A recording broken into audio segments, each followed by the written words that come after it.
So here's the thing about Jubail. Jubail is located on the eastern edge of Saudi Arabia near Dammam, the hometown, of course, of my esteemed co-host in the Eastern Province. Jubail is not a Saudi city that gets much attention, but actually the impact of Jubail on Saudi Arabia and the Saudi economy, and really Vision 2030 and even the global economy, truly cannot be overstated. Jubail is the world's largest industrial city. It's the largest civil engineering project in the world. In my view, Jubail is the original Saudi giga-project. It's ambitious and visionary in every way. What's amazing about Jubail and Ras Al Khair is it's a true story of Saudi-US cooperation and collaboration from the very beginning to build something incredibly large with tremendous economic impact, both for the kingdom and the world.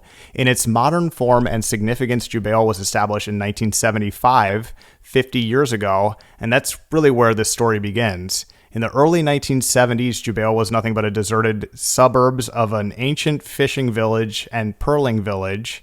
And the Royal Commission for Jubail and Yanbu, which manages the project and area for Saudi Arabia, envisioned something really big for Jubail, and that was to create what we're talking about now, the largest industrial city in the world to benefit the Saudi economy. The Royal Commission selected the one company, in my opinion, out there that can actually deliver things of this scale from planning to design to execution, and that's Bechtel.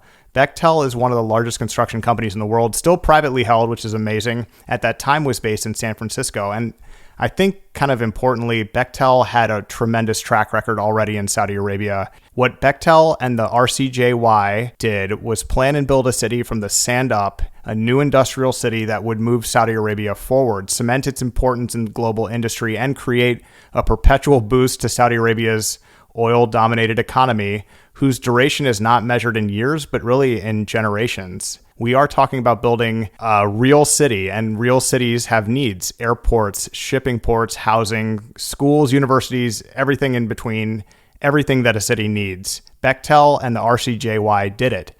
That joint collaboration took Jubail from a greenfield site, basically, to 687 square miles of city. The Ras Al Khair Industrial City, planned over 2 years later in the project, 2009. And you could kind of call this the crown jewel of the area. It's now been designated as one of 5 Saudi Special Economic Zones, SEZs. This was somewhat recently. It's really a feat of engineering within a feat of engineering. It currently hosts the Ras Al Khair desalination plant, which uses RO technology and is one of the largest desal plants in the world. That plant produces over 1 million cubic meters of fresh water per day.